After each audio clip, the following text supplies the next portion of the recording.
All right, welcome to another live with Diabetes 180. We are going to be discussing part two of weight loss drugs. So, our first episode or first on the series was about whether or not weight loss drugs actually work. But here we're going to be tackling the side effects of these drugs. So, I think it would probably be good to do a recap for those who weren't with us last week. Um, you could also find, if you want to watch it, in the description section um, on YouTube and Facebook. But basically, what we summarized is yes, these drugs work, um, and how well they work varies from person to person. So you have some people who are super responders. They'll lose up from 35 to 45 pounds.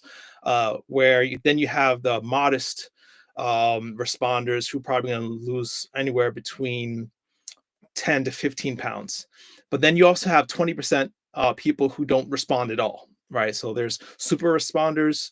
Then you have people who don't respond at all, don't lose any weight. Then you have people in the middle who are going to lose an average of 15 to 20 pounds on these drugs. The problem that we saw with these drugs last week is that even though you're on weight loss drugs and getting good results, you'll have to stay on these drugs to keep getting results.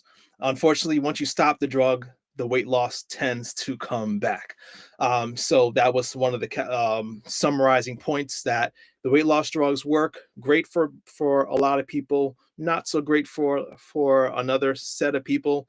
And then there are people in the middle who will find modest weight loss.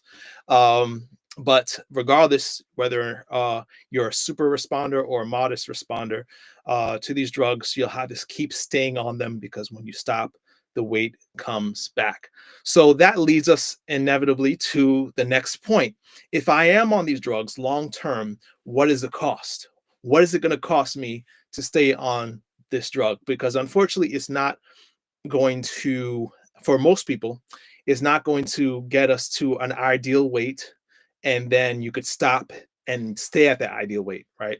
Actually, on that point alone, the weight loss that you do obtain usually keeps you in an obese range. So if you remember last week, we talked about the range of obesity. If you're up here on the obese scale, the weight you tend to lose on these drugs still keeps you obese, but less obese. Okay, so you have to stay on these drugs just to remain less obese. But so, what is the cost of these drugs? So usually we have these lives on Monday. Yesterday was Memorial Day, so I know most of you guys who are used to me being online on Monday nights. So this is a little different doing Tuesday night. Those of you who are watching, of course, you have questions, let me know in the chat. Those who are watching live, don't be shy. Introduce yourself. Let me know that you're here. And of course, send this, because it's going to be recorded. Send this to your friends and family so they can enjoy some of these facts. We're going to be covering some really deep stuff, okay, on the burden, or I should say the physical and financial burden that these drugs can really bear.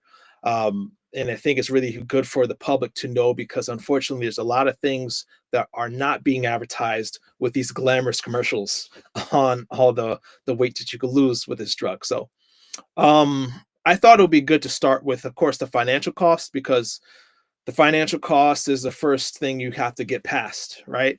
How much these drugs cost. And I don't know if anyone in the chat is actually on these drugs and how much you've paid, but let us know if you've gotten approved from your doctor and he's giving you a prescription. How much did you pay? Okay.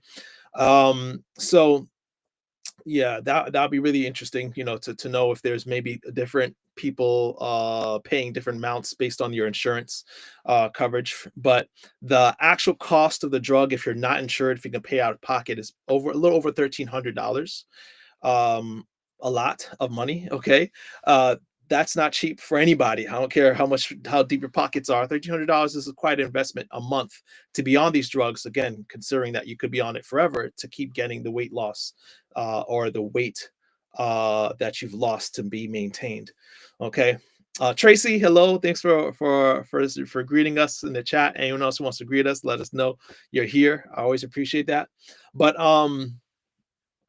Here's the thing though, we're just going to pause a moment before we go into the physical side effects, the long-term and short side effects of these drugs. Let's talk a little bit about the cost of these drugs. Okay, let's talk about it.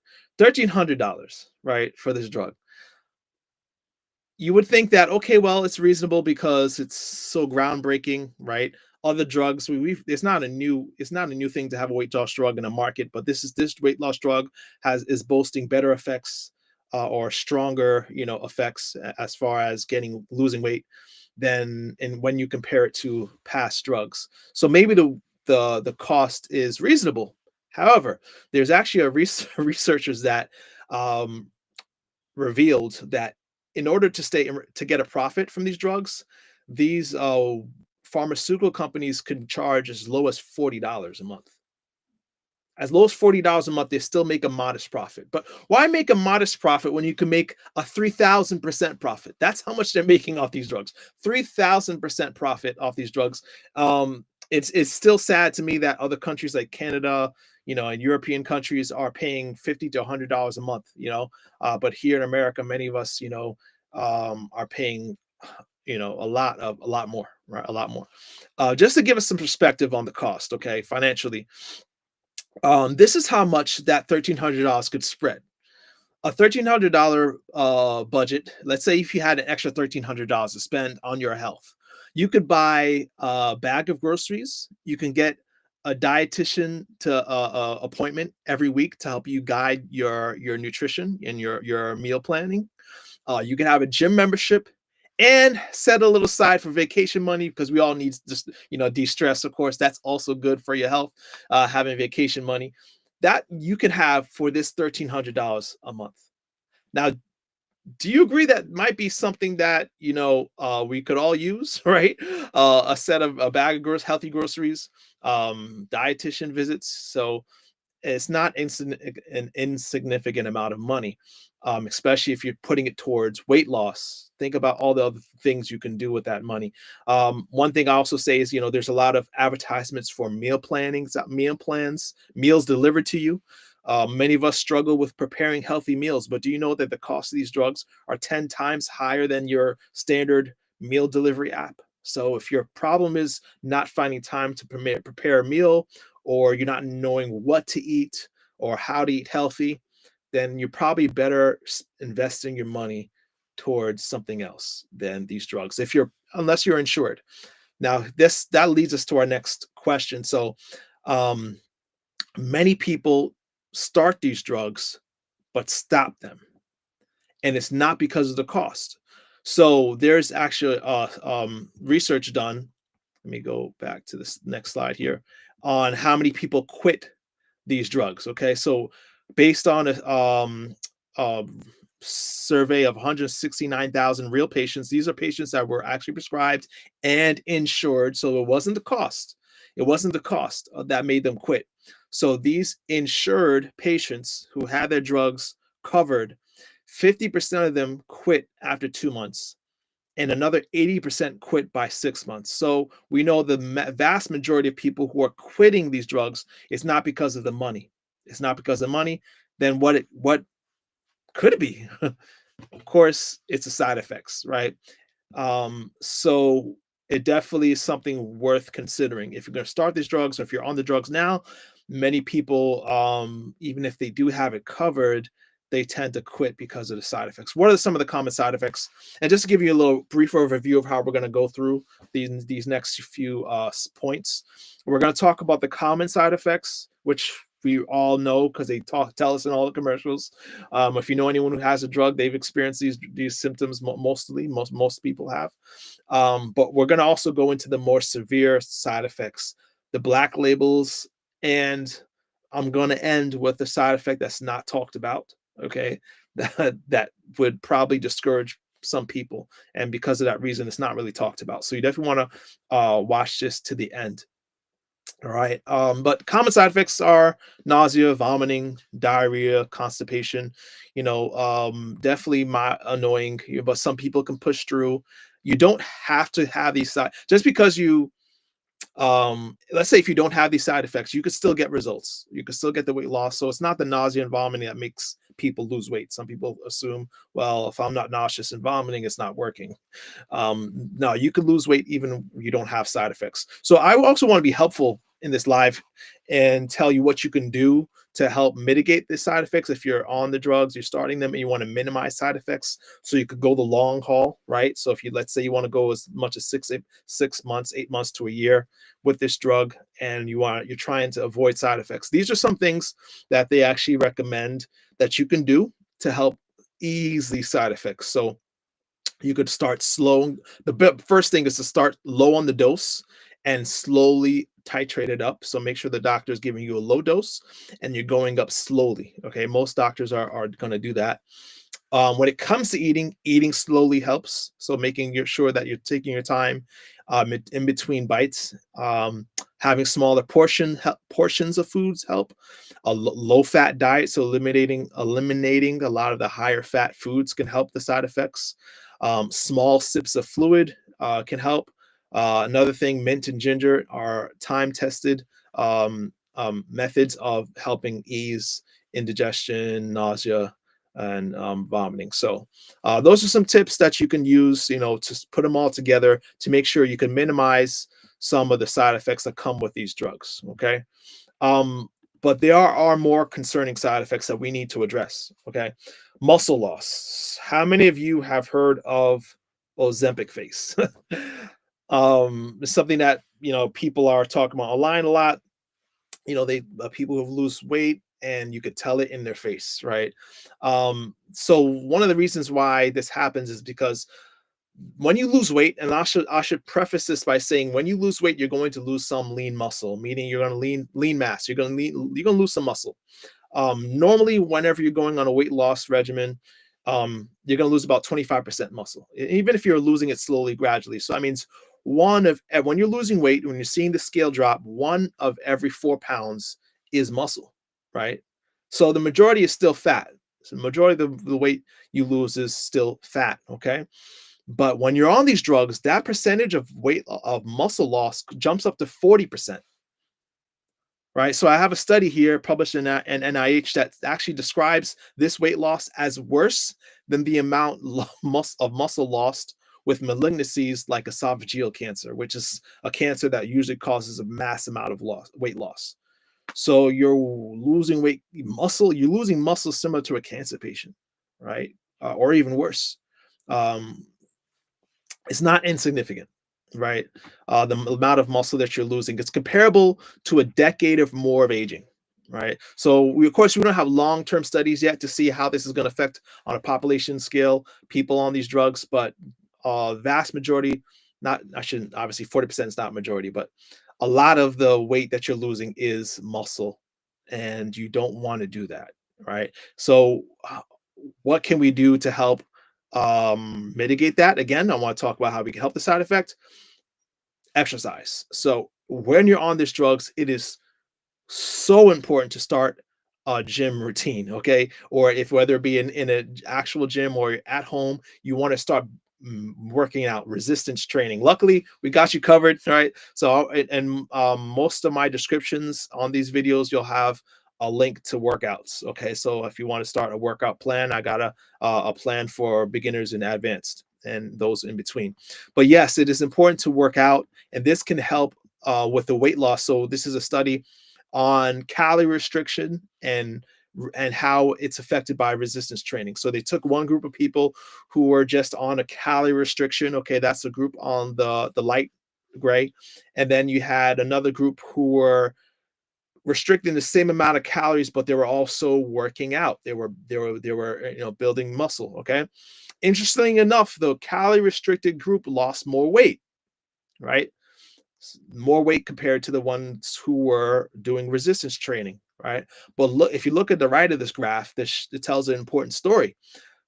If you look at the right, it tells you that the ones who were not working out, who were not doing resistance training, lost lean muscle, right? They lost lean mass, they lost muscle. And the ones who were resistance training did not. Not only did they not lose, but they actually gained some muscle. So it's so important for you if you're on this drug to be on a weight training program, right? Something that you could do at home or in a gym to help reduce the chances of you losing healthy muscle, right? Lean mass. And that's so important too, especially if you're older, because that's going to increase your risk of frailty and falls, right? Let alone the body composition. There's also a problem with this too. If you think about how we talk about a lot of people start these drugs and stop them. So if you can imagine, let's say you're on this drug, you lose, I don't know, 30 pounds. Okay. 40% of that is muscle that you lost. When you stop the weight, I'm sorry, when you stop the drug and you gain the weight back, guess what? Most of the weight you're gaining is fat. You're not going to gain that muscle back. You may gain a little bit, but not as much. So what does that mean? That means you can end up fatter than you were before,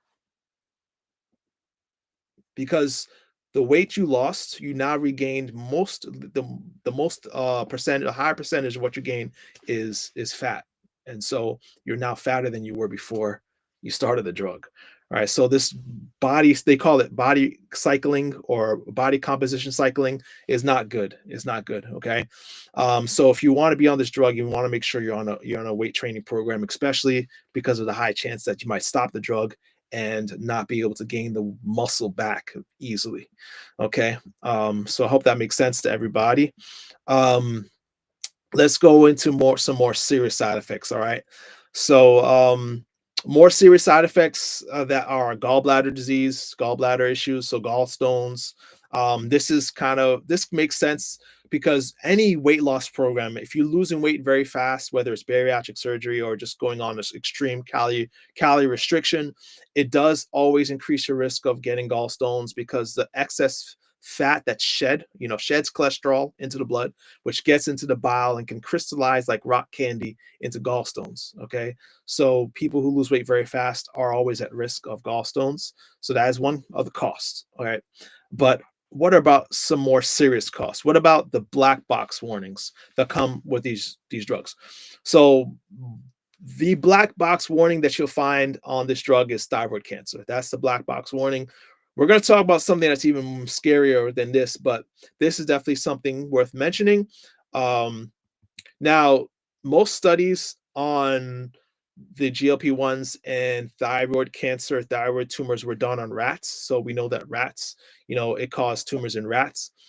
We haven't had many human trials. However, looking at a meta-analysis of studies, basically looking at systematic review of many studies, randomized controlled trials, you have approximately 50% greater odds of getting thyroid cancer from these drugs, right? So now, when you look at that, you might be alarmed and say, okay, well, 50% greater chance of getting thyroid cancer? No, that's really high, but it's not as high as it seems. Okay, so let's say over 10 years, you treated 1,000 people with these drugs, 3 people might get thyroid cancer. That's because I'm sorry, let me backtrack. If you treated, if you had just people who didn't have this drug at all, right? Just random people off the street, over 10 years, 3 out of 1,000 people are going to and might end up with thyroid cancer. So this is without the drug, all right? But because the drug increases your risk by 50%, right? So this is not a absolute risk. They call this a relative risk increase. Relative to the 3, you're going to get 4 out of 1,000 people with cancer. Okay, so people who are just walking, talking, breathing, they're at risk of having thyroid cancer. It's going to increase your risk slightly a little more. So thyroid cancer is so rare that a 50% increase isn't very high on a population scale. I hope that makes sense. Okay. Um, there's also this concept of number needed to harm, or number needed to harm is basically how many people do you need to treat with this drug to cause harm. And so if we're going to put some numbers on this, if there were 1,349 people who took these GLP-1 drugs for 5 years, all right, you'd have 1 case of thyroid cancer. So the chances of getting thyroid cancer, of course, we don't know if you're going to be that one. But yeah, just to give you an idea, the chances there, the possibility is there, the risk is there, though it is small, according to what we know now, right? So what we talked about last week was interesting because a lot of weight loss drugs were prescribed to millions of people before they were pulled from the market because of unforeseen, unknown consequences. And that's unfortunately the risk we take when we are being the guinea pigs, okay, on these drugs, right? And I'm sorry if I use harsh language for anyone who's on these drugs. I don't want to call you a guinea pig or anything like that. I don't even want to really discourage you. I just want to inform us. I want us to be informed. That's the point of this live, of all my lives, really, just to inform you. Okay. Bowel obstruction is definitely another problem. Um, but also rare. So going back to the whole principle of number needed to cause harm, 1,223 people on this drug would cause maybe one case of bowel obstruction, which basically your intestines get so stopped. That's how the drug stop works, right? It slows the movement of food through the digestive tract. It's why they recommend stopping this drug before anesthesia, right? Because that can cause the food to aspirate into your lungs while you're on the table, because you thought you were fasting for 24 hours and that was good enough, but no, you need to fast longer if you're on these drugs, because food moves so slow through the digestive tract. But yeah, that is a problem. But I want to move towards something that's even more dangerous. Okay, pancreatitis. I don't know if how many of you guys have heard of pancreatitis being a concern with these drugs. So pancreatitis is basically acute inflammation of the pancreas. The pancreas is inflamed. It is an emergency. Um, Not so much. I mean, it sounds scarier than it is. I don't know. But pancreatitis is one of those things that when a person has pancreatitis, they know they have pancreatitis. You're doubled over in pain, you're vomiting, you're nauseous. You're not going to just go lay over in bed and say, I'll take care of it in the morning. It's not like a headache. You're going to go end up in the emergency room. They're going to treat you and you'll be good, pretty quickly. All right. So acute pancreatitis, increasing the risk of acute pancreatitis. It is a problem, but it is a solvable problem. So it's not like cancer. However, is it? So this drug may increase the odds of acute pancreatitis as much as sixfold, according to studies here. Again, I always try to link the studies that I'm discussing. So if you want to go through the description section, you'll see the studies linked there. Okay, and I also have it above the text there. Pancreatic cancer is a real concern for me, though, because according to these studies, that these drugs, GLP-1 drugs, actually can cause asymptomatic inflammation, meaning you have a low-grade chronic state of inflammation in your pancreas, right? This can lead to cancer. And folks, I don't know if anyone knows anybody who had pancreatic cancer, but it is a deadly cancer. Just to give some numbers, someone with thyroid cancer has about a 98% survival rate in 5 years. 5 year chance of dying, is very low. So 98% survival rate, a little over 98% in 5 years, 5 year survival rate. Do you know what the survival rate is for pancreatic cancer in 5 years? Close to 12% survival rate. So the vast majority of people who are diagnosed with pancreatic cancer are diagnosed late. And by the time they find it, they have months to live. So this is definitely not one I would want to mess around with.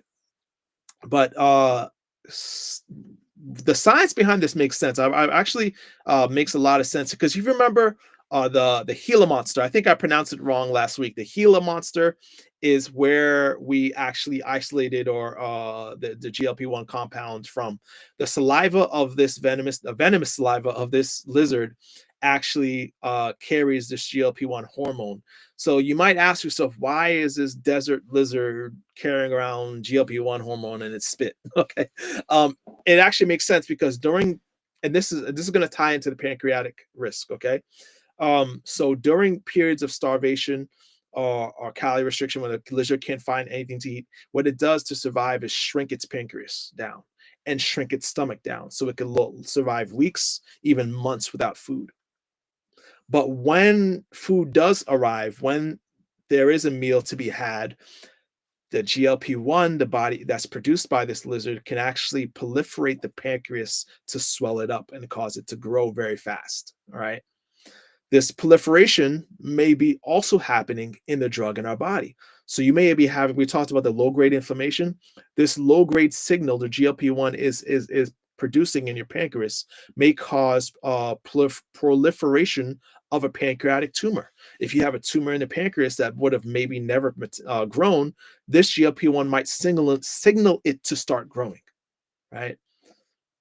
This is a very real risk. Interesting enough, um, companies know this. I mean, the pharmaceutical companies know of this risk, but they have, and this is the British Medical Journal. They actually unearthed documents between pharmaceutical personnel proving that they were suppressing a lot of information on this risk revolving pancreatic cancer. Why would they do that?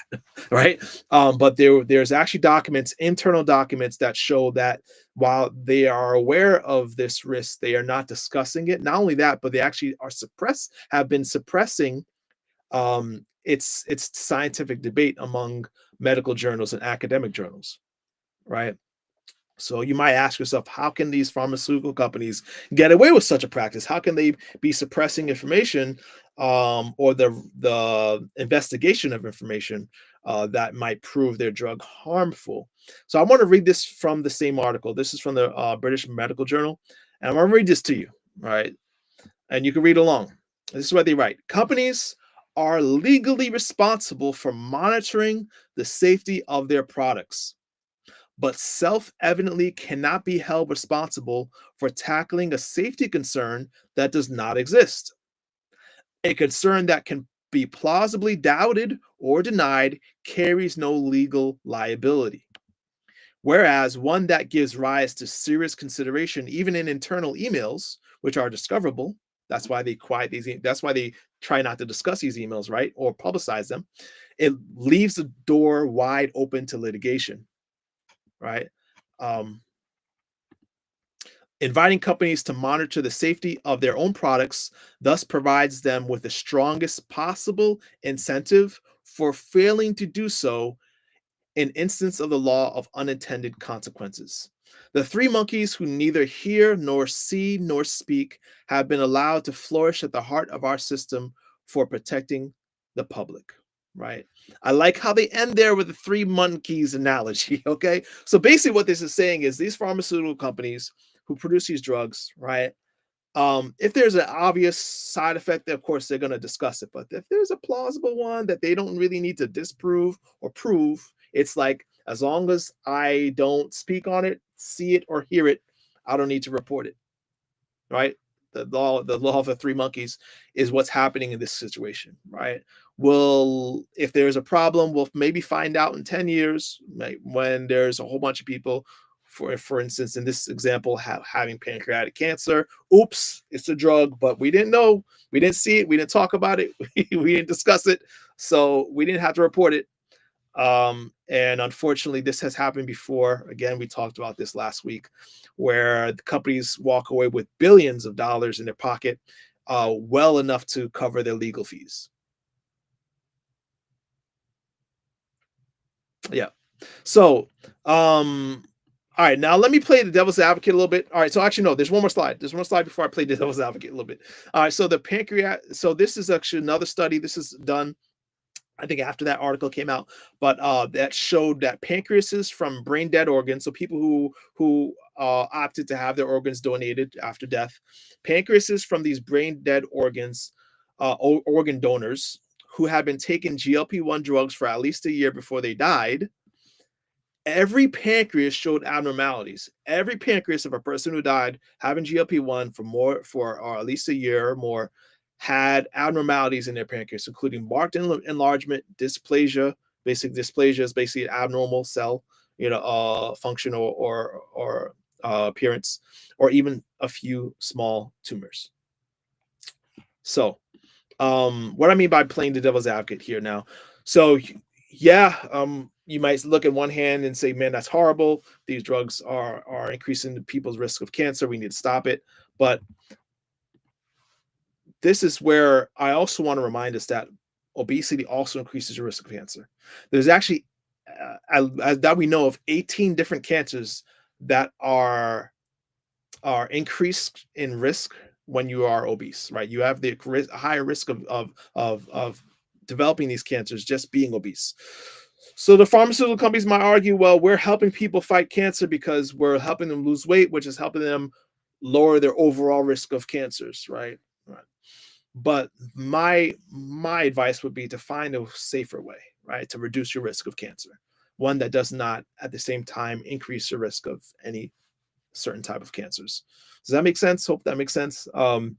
So if you are on these drugs, my advice would be, if you're asking my advice, as a brother in Christ, as a physician assistant, as a guy who just really cares for the public health, try to have an exit strategy. Try not to have this drug too long in your system. If you've gotten good results from it, that's awesome, but you have to have another way to quiet the food noise, because once you stop the drug, the food noise usually comes back, right? So this is where we encourage, attending things like our workshops. We do have a workshop once in a while, like one coming up, and I think June 12th, we have a free workshop on how to lose weight naturally. Okay, how to band together with like-minded people, and how to take advantage of knowing how to shop, right? What to eat, and overcoming the food cravings, all right, the food noise, how we can do this, some practical steps and tips. So I encourage you, if you're a person who's struggling with overweight or obesity, and you're, whether or not you're on this drug, join us for this workshop. So check out this link. If you scan the QR code, it will get you to a let me see if I could show it actually.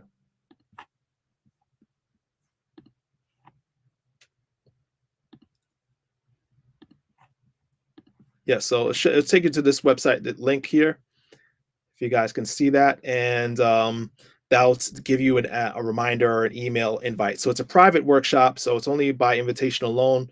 I should also go ahead and put it in the chat here, so you can also check it out in the chat. I'll post it here in the chat, so there's multiple ways for you to see it. All right, so make sure you are taking advantage of that. If that's something that you or someone else, you were looking for natural ways to really beat this excess weight that you've been fighting for years, but you're struggling, can't seem to do it on your own. You're hesitant when it comes to taking these drugs, or you're on these drugs, but you want to make sure you can come off it and replace it with healthy lifestyle. We're going to discuss how in this workshop. So hopefully you can join us June 12th for that workshop. All right. I think that's all we got for the night. All right. Seems like we didn't get too much questions, so but I hope you guys followed. You could ask questions. I'll try my best to kind of go back and look at the questions later on as they pop up. But beloved, I pray above all things that you may prosper and be in good health, even as your soul prospers.